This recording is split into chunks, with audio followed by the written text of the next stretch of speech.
Internet, it's Matt here for the Dork Lords. If you're new to the channel, welcome. We talk about all manner of dorkly things here, so whether it's sci-fi, fantasy, superheroes, we probably have a playlist about it. Feel free to check us out. Today is another in our Dork Lord of the Rings segments.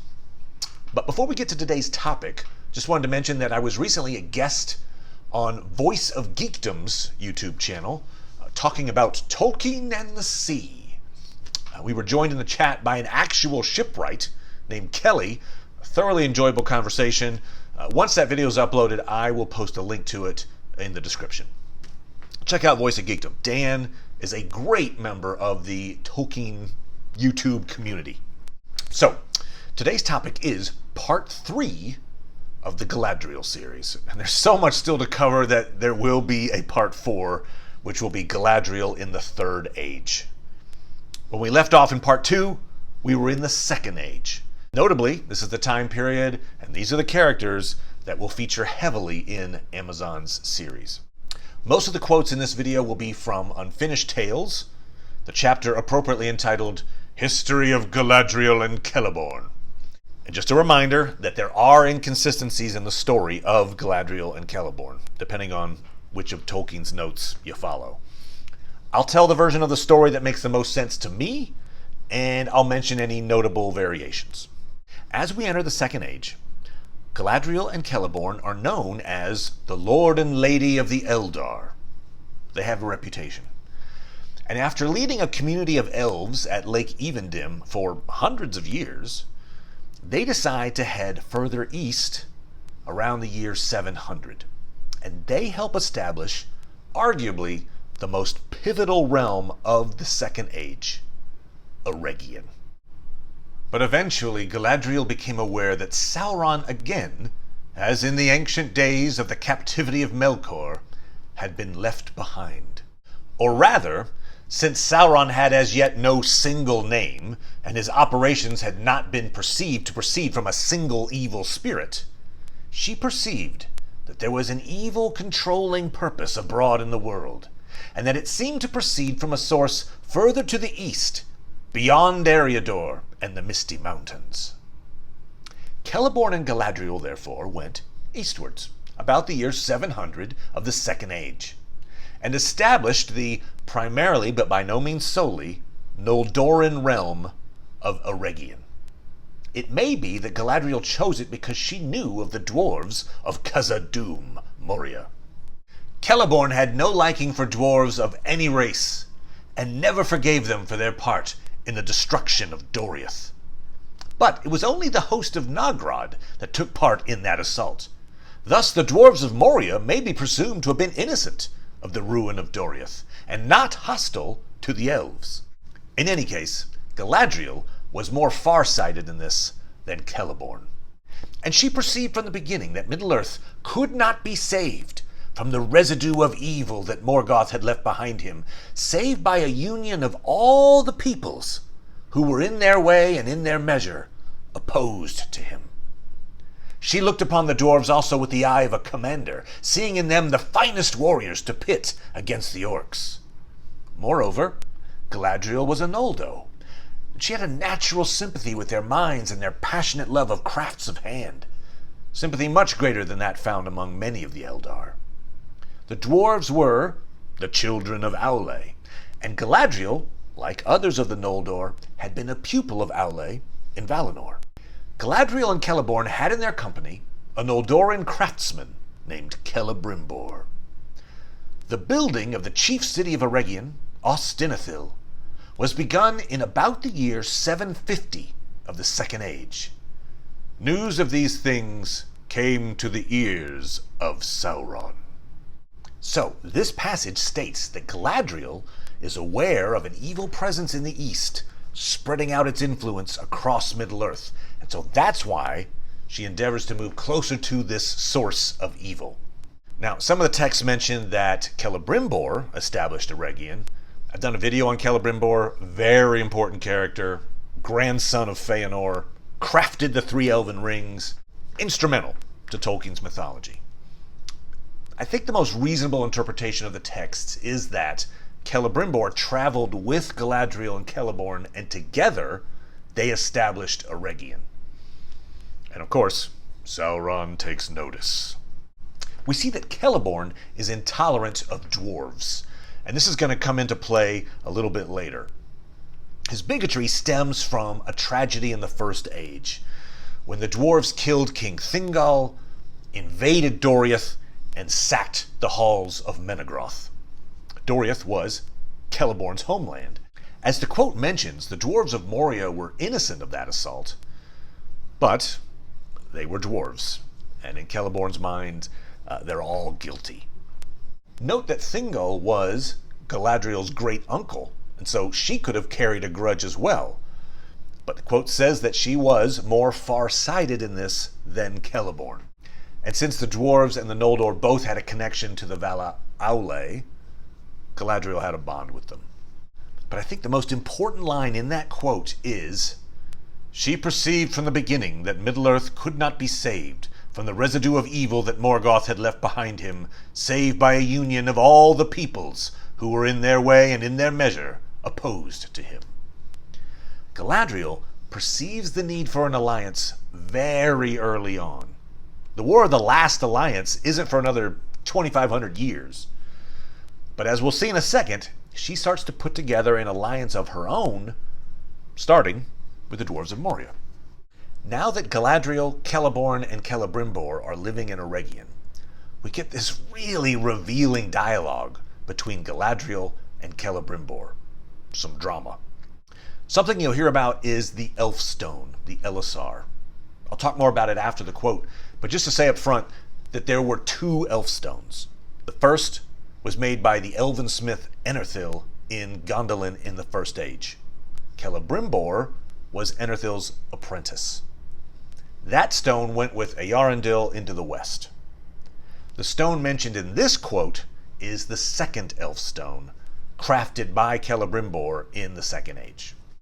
Long ago, ere Sauron deluded the smiths of Eregion, Galadriel came there, and she said to Celebrimbor, the chief of the elven smiths, "I am grieved in Middle-earth, for leaves fall and flowers fade that I have loved, so that the land of my dwelling is filled with regret that no spring can redress." "How otherwise can it be for the Eldar if they cling to Middle-earth?" said Celebrimbor. "Will you then pass over sea?" "Nay," she said. "Of Finarfin's children I am the last, but my heart is still proud. What wrong did the golden house of Finarfin do that I should ask the pardon of the Valar, or be content with an isle in the sea whose native land was Aman the Blessed? Here I am mightier." "What would you then?" said Celebrimbor. "I would have trees and grass about me that do not die, here in the land that is mine," she answered. "What has become of the skill of the Eldar?" And Celebrimbor said, "Where now is the stone of Earendil? And Enethil who made it is gone." "They have passed over sea," said Galadriel, "with almost all fair things else. But must then Middle-earth fade and perish forever?" "That is its fate, I deem," said Celebrimbor. "But you know that I love you, though you turned to Kelleborne of the Trees. And for that love I will do what I can, if haply by my art your grief can be lessened." Therefore he took thought, and began a long and delicate labor, and so for Galadriel he made the greatest of his works, save the 3 rings only. And it is said that more subtle and clear was the green gem that he made than that of Enethil, but yet its light had less power. For whereas that of Enethil was lit by the sun in its youth, already many years had passed ere Celebrimbor began his work, and nowhere in Middle-earth was the light as clear as it had been.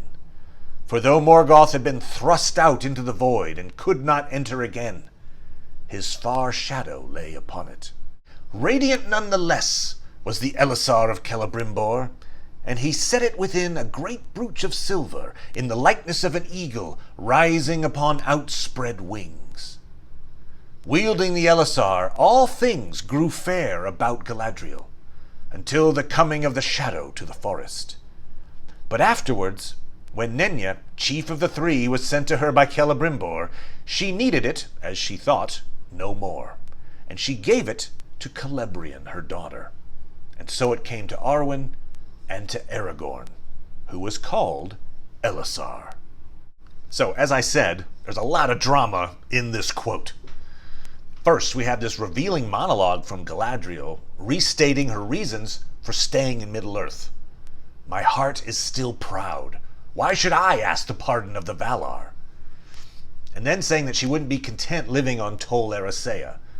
A very evocative quote. Here I am mightier. So she's got some strong opinions about returning. And when Celebrimbor asks what she wants, she says she wants trees and grass that don't die. She wants to rule a realm that echoes the conditions of Aman. Then we get this bomb drop that Celebrimbor is in love with Galadriel and likely jealous of Kelleborne. You turned to Kelleborne of the trees. It sounds like such an insult. I hope you enjoy camping with Kelleborne. This is a bit creepy because his grandfather, Feanor, also had a crush on Galadriel, asking unsuccessfully for locks of her hair. So, third wheel Celebrimbor offers to create something that will preserve Galadriel's realm. And this is where we get the talk about the Elfstone. Celebrimbor crafts this replica of the original Elfstone that Galadriel will use for a time to preserve and protect Lorien until she gets the elven ring Nenya, also crafted by Celebrimbor. That stone, as the quote says, is the one that eventually comes to Aragorn in the Third Age. As we learned in the first quote, Sauron takes notice of this new elven realm of Eregion and decides to act. Here's where we're going to see one of the story's inconsistencies. Galadriel and Caliborn have a daughter, Calabrian. She's born sometime during the Second Age, I'd guess during the years when Galadriel and Caliborn were in Lake Evendim. Calabrian is very important to the story. She eventually marries Elrond and becomes Arwen's mother. That part is not inconsistent. Full speed ahead in canon lore. The inconsistent part is that for a time, Tolkien had decided that Galadriel also had a son, Amroth. There is a canon version of Amroth, but that version of Amroth is the son of Amdir, the king of Lorien. Amdir is going to get killed in the War of the Last Alliance, leaving Amroth as king of Lorien until well into the Third Age. The version of Amroth that we're about to meet in the next quote is Galadriel's son. And not to raise expectations too high, but I think this is the most shockingly impactful passage about Galadriel's life in the Second Age. When he, Sauron, felt himself to be secure, he sent emissaries to Ariador, and finally, in about the year 1200 of the Second Age, came himself, wearing the fairest form that he could contrive. But in the meantime, the power of Galadriel and Kelleborne had grown, and Galadriel, assisted in this by her friendship with the dwarves of Moria, had come into contact with the Nandoran realm of Lorinand, on the other side of the Misty Mountains. This was peopled by those elves who forsook the great journey of the Eldar from Cuiviénen and settled in the woods of the Vale of Anduin. And it extended into the forests on both sides of the great river, including the region where afterwards was Dol Guldur. These elves had no princes or rulers, and led their lives free of care while all Morgoth's power was concentrated in the northwest of Middle-earth. But many Sindar and Noldor came to dwell among them, and their Sindarizing began. It is not made clear when this movement into Lorinand took place. It may be that they came from Eregion, by way of Khazad-dûm and under the auspices of Galadriel. Galadriel, striving to counteract the machinations of Sauron, was successful in Lorinand, while in Lindon, Gil-galad shut out Sauron's emissaries, and even Sauron himself. In Eregion, Sauron posed as an emissary of the Valar, sent by them to Middle-earth or ordered by them to remain there to give aid to the elves. He perceived at once that Galadriel would be his chief adversary and obstacle, and he endeavored therefore to placate her, bearing her scorn with outward patience and courtesy. No explanation is offered in this rapid outline of why Galadriel scorned Sauron, unless she saw through his disguise, or of why, if she did perceive his true nature, she permitted him to remain in Eregion. Sauron used all his arts upon Celebrimbor and his fellow smiths, who had formed a society or brotherhood very powerful in Eregion, the Gwaith y Myrdain. But he worked in secret, unknown to Galadriel and Kelleborne. Before long, Sauron had the Gwaith y Myrdain under his influence. For at first they had great profit from his instruction in secret matters of their craft. So great became his hold on the Myrdain that at length he persuaded them to revolt against Galadriel and Kelleborne and to seize power in Eregion. And that was at some time between 1350 and 1400 of the Second Age. Galadriel thereupon left Eregion and passed through Khazad-dûm to Lorien, taking with her Amroth and Calabrian. But Kelleborne would not enter the mansions of the dwarves, and he remained behind in Eregion, disregarded by Celebrimbor. In Lorien, Galadriel took up rule and defense against Sauron. Okay, that's a big info drop, and we're going to get to that revolt, as Tolkien calls it, in a second. But I first want to point out something that I didn't realize until doing this research. Remember the line from the first quote I read, that Galadriel perceived from the beginning that Middle-earth could only be saved by a union of all peoples.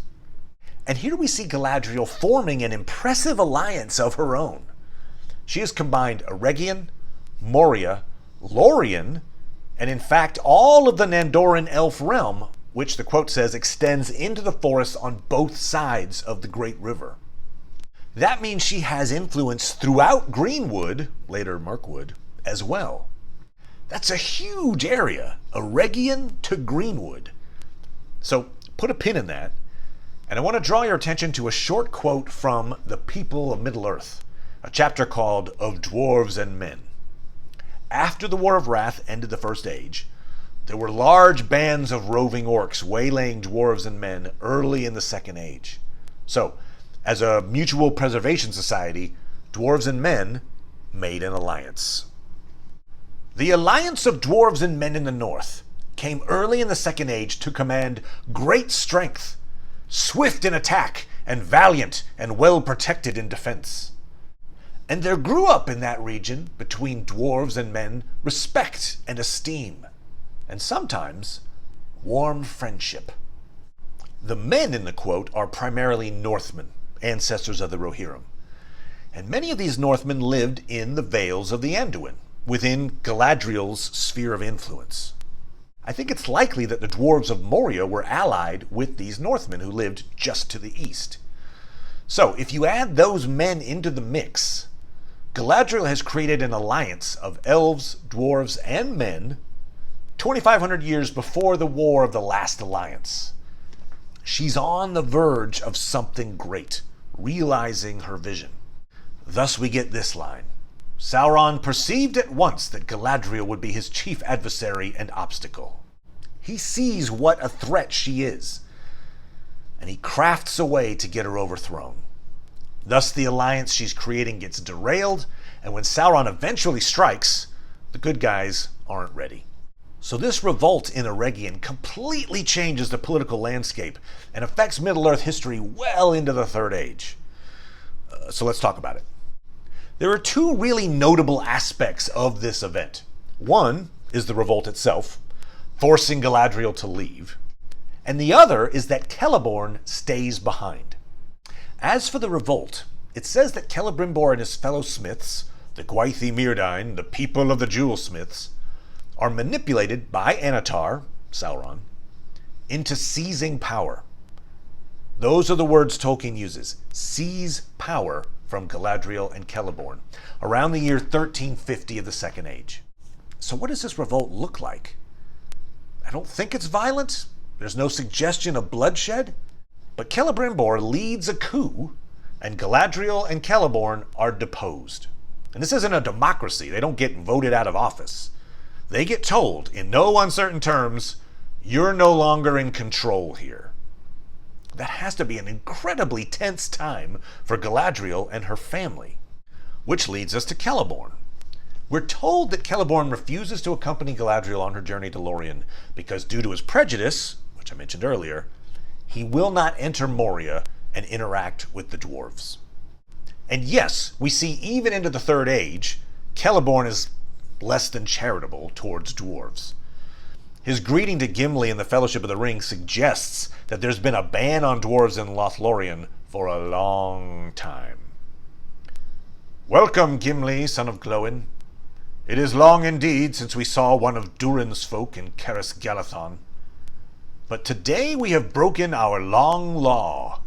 May it be a sign that though the world is now dark, better days are at hand, and that friendship shall be renewed between our peoples. Gimli bowed low. So yes, superficially, it makes sense.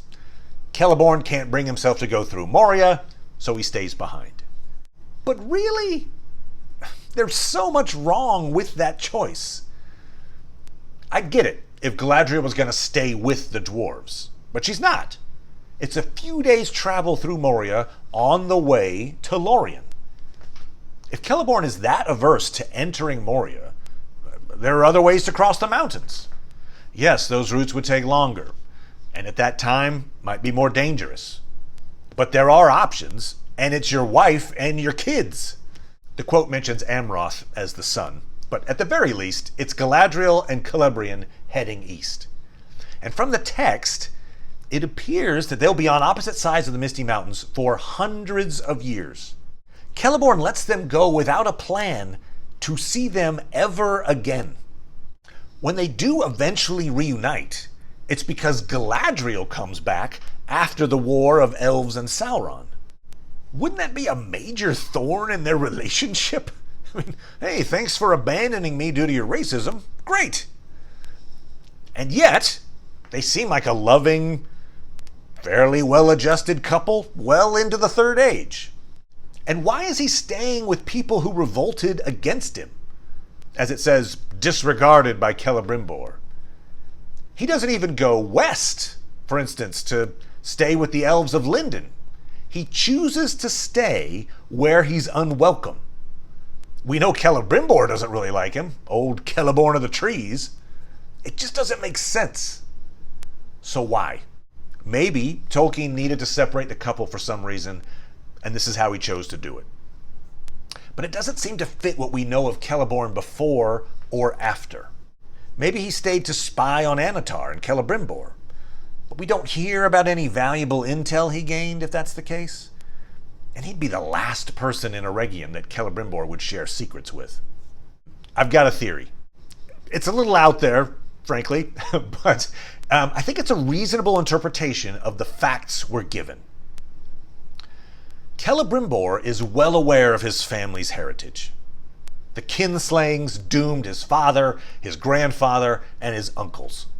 But before even that, Feanor, his grandfather, was punished for drawing a sword on his brother Fingolfin. Overtly threatening fellow elves is a path to some bad karma, and no one knows that better than Celebrimbor. Hence, the revolt is done with subtlety. Galadriel is politely but firmly told she is no longer welcome in Eregion. Hey, maybe she should go visit her friends in Lorien. And since obviously Kelleborne wouldn't want to go through Moria, he's welcome to stay in Eregion for as long as he'd like. In fact, we insist that he stay. Perhaps Kelleborne is an unofficial hostage. He has the run of the place, but he's not allowed to leave. He's insurance, in case Galadriel returns with an army at her back, insisting on retaking control of Eregion. They now have something of value to her. Just a thought. Because otherwise, Kelleborne is a jerk. If my theory holds, it makes this next passage even more poignant, because eventually Celebrimbor realizes the error of his ways and journeys to Lorien to ask Galadriel's advice. Now, even if he hasn't been holding Kelleborne hostage, he still seized power from her. She has every right to say, screw you. But she puts personal grudges aside for the good of Middle-earth. Sauron himself departed from Eregion about the year 1500, after the Myrddin had begun the making of the Rings of Power. Now Celebrimbor was not corrupted in heart or faith, but had accepted Sauron as what he posed to be. And when at length he discovered the existence of the One Ring, he revolted against Sauron, and went to Lorien to take counsel once more with Galadriel. They should have destroyed all the Rings of Power at this time, but they failed to find the strength. Galadriel counseled him that the 3 rings of the elves should be hidden, never used, and dispersed, far from Eregion, where Sauron believed them to be. It was at that time that she received Nenya, the White Ring, from Celebrimbor, and by its power the realm of Lorien was strengthened and made beautiful. But its power upon her was great also, and unforeseen, for it increased her latent desire for the sea, and for return into the west, so that her joy in Middle-earth was diminished. Celebrimbor followed her counsel that the Ring of Air and the Ring of Fire should be sent out of Eregion, and he entrusted them to Gil-galad in Lindon. Concerning the 3 rings, Sauron could learn nothing from Celebrimbor, and he had him put to death. But he guessed the truth, that the 3 had been committed to elvish guardians, and that must mean to Galadriel and Gil-galad. So Celebrimbor, who revolted against Galadriel, now revolts again, this time against Sauron. And who does he run to? Galadriel. And yes, he is eventually captured by Sauron, tortured for the location of the rings, killed, and mounted on a pole as a trophy. It's a horrific, tragic end for Celebrimbor. I'm intrigued by the line, "They should have destroyed all the Rings of Power at this time, but they failed to find the strength." Wow. This has to be on the short list of moments that Galadriel will come to regret. And this is particularly interesting given that she successfully resists the temptation of the One Ring many years later when Frodo offers it to her. But we'll save that for the final Galadriel video. I also like that they decide to hide the rings, but Sauron figures out where the rings are anyway. He guessed the truth, that the 3 had been committed to elvish guardians, and that must mean to Galadriel and Gil-galad. But I suppose guessing and knowing are 2 different things. Now remember, until this point, Galadriel had been using the power of the Elisar, the Elfstone, to magically preserve Lorien. Now she'll come to rely on another item crafted by Celebrimbor, Nenya, one of the 3 elven rings, also known as the Ring of Adamant and the Ring of Water. I'm going to jump ahead to a quote from the Fellowship of the Ring for a description of Nenya. This is from the Mirror of Galadriel. "She lifted up her white arms and spread out her hands toward the east in a gesture of rejection and denial. Earendil, the evening star, most beloved of the elves, shone clear above. So bright was it that the figure of the elven lady cast a dim shadow on the ground. Its rays glanced upon a ring about her finger. It glittered like polished gold overlaid with silver light, and a white stone in it twinkled, as if the even star had come down to rest upon her hand. Frodo gazed at the ring with awe, for suddenly it seemed to him that he understood. 'Yes,' she said, divining his thought. 'It is not permitted to speak of it, and Elrond could not do so. But it cannot be hidden from the ring-bearer, and one who has seen the Eye. Verily, it is in the land of Lorien upon the finger of Galadriel that one of the 3 remains. This is Nenya, the Ring of Adamant, and I am its keeper.' He suspects, but he does not know, not yet. Do you not see now wherefore your coming is to us as the footstep of doom? For if you succeed, then our power is diminished, and Lothlorien will fade, and the tides of time will sweep it away.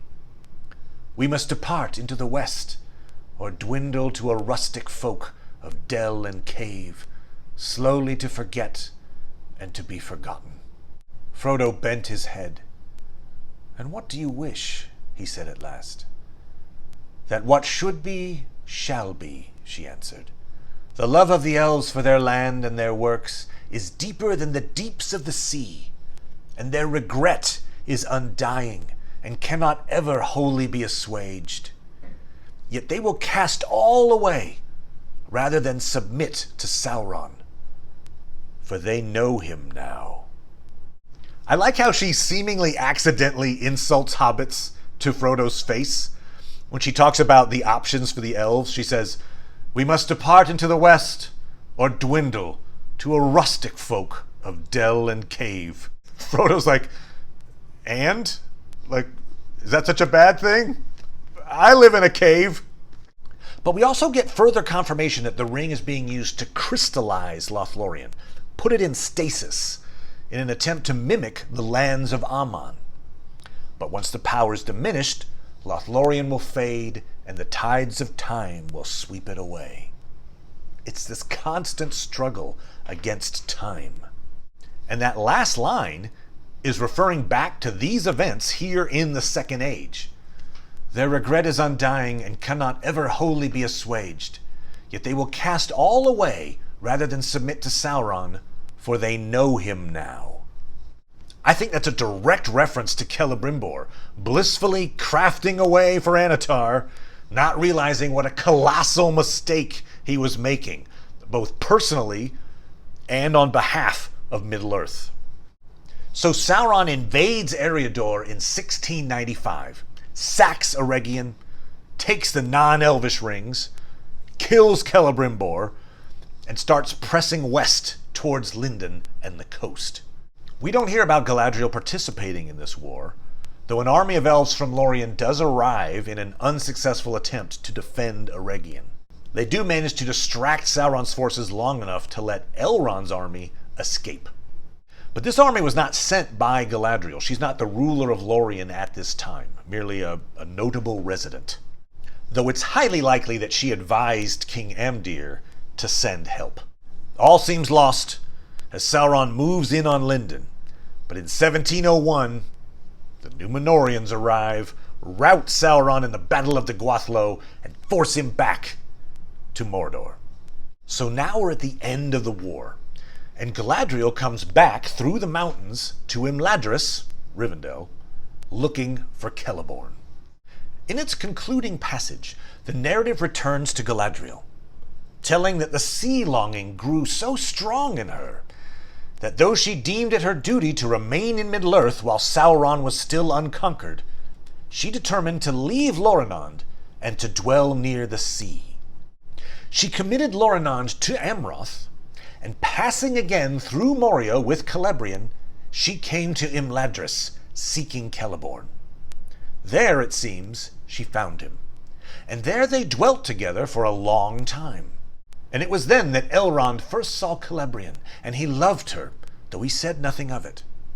It was while Galadriel was in Imladris that the council was held. But at some later time, there is no indication of the date, Galadriel and Celeborne, together with Calabrian, departed from Imladris and went to the little inhabited lands between the mouth of the Gwathlo and Ethir Anduin. There they dwelt at the place that was afterwards called Dal Amroth. There Amroth their son at times visited them, and their company was swelled by Nandoran elves from Lorinand. So the war's over, for now, and Galadriel and Calabrian journey to Rivendell. Note that Galadriel feels a strong longing for the sea, and in fact ends up living on the coast at the end of the Second Age. As mentioned in one of the previous quotes, this is an effect of Nenya, the Ring of Water, that increases Galadriel's yearning for the sea.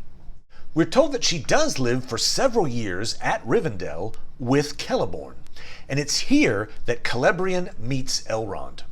They will eventually get married early in the Third Age. Note the mention of the council at Rivendell.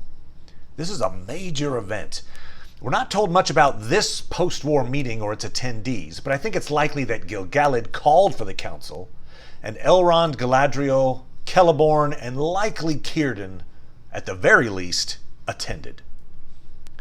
At this meeting, Gil-galad gives Elrond Vilya, the Ring of Air, the most powerful of the elven rings, and the council decides that going forward, Rivendell, not Eregion, which lies in ruins, will be the primary elven stronghold in Ariador. Thousands of years later, when Sauron has returned yet again, Galadriel will call for the formation of the White Council. And it's likely that she harkens back to this moment, this council in the Second Age, when she decides to bring together the greatest minds in Middle-earth to thwart the evil of Sauron. I've done a video about the White Council, but I'll also mention it in more detail in the next Galadriel video. But as the Second Age rolls on towards a climactic finale, the War of the Last Alliance, Galadriel and Celeborn find themselves again on the sidelines, much like during the War of Wrath at the end of the First Age. They're living on the coast at Belfalis during this time. So it isn't until the Great War at the end of the Third Age that they really get involved. Third time's the charm. Is it possible that they participated in the War of the Last Alliance? Yes, I suppose it's possible.